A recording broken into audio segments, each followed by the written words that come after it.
السلام علیکم۔ ایک لمحے کے لیے اپنے دلوں پہ ہاتھ رکھ لیجئے، کیونکہ میں جس مقام کی زیارت آپ کو کروانے لگا ہوں اسے اپنی آنکھوں سے دیکھنا ایک خواب لگتا ہے۔ میرے بالکل آپ کو پیچھے دو پلر نظر آ رہے ہوں گے، یہ وہ منجنیق ہے جس میں ڈال کر حضرت ابراہیم علیہ السلام خلیل اللہ کو نمرود نے آگ میں پھینکا تھا، اور میرے بالکل سامنے وہ مقام ہے جہاں حضرت ابراہیم علیہ السلام کے لیے آگ جلائی گئی تھی۔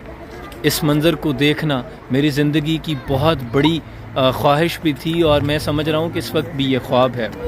اسی مقام پر بعد میں حضرت ابراہیم علیہ السلام نے تالاب بنا دیا تھا، اور جہاں اللہ کی طرف سے پیغام اترا تھا، یا نار کونی بردم و سلاما علی ابراہیم، اے آگ سلامتی والی ہو جا، ٹھنڈی بھی نہ ہونا کہ میرے خلیل کو ٹھنڈ لگنے لگے۔ اس جگہ تالاب ہے اور یہ خوبصورت منظر محسوس کیجیے۔ آپ یہ خوبصورت منظر محسوس کیجئے۔ اس میں انہوں نے جو مچھلیاں چھوڑی ہیں، اگر آپ کو میں دکھا سکوں تو یہ ابراہیم علیہ السلام کی مچھلیاں ہیں۔ انہیں یہاں پکڑنے کی کوئی اجازت نہیں، بہت کثیر تعداد میں موجود ہیں۔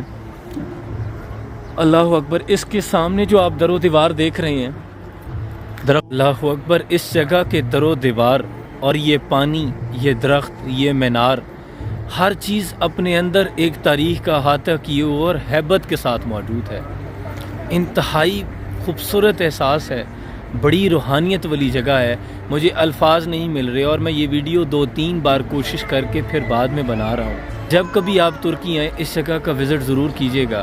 یہ پہلے سیریا کا علاقہ تھا، بعد میں پھر جنگ کے بعد یہ ترکوں کی ملکیت بن گیا۔ یہاں سے سیریا شام صرف 40 کلومیٹر دور ہے، اور آج میں اس وقت موجود ہوں شانلی عرفہ، یہ مقام ابراہیم، اور یہیں پہ حضرت ابراہیم علیہ السلام کی جائے پیدائش بھی ہے، اور وہ مسجد بھی ہے جو خود آپ نے اپنے ہاتھوں مبارک سے تعمیر کی۔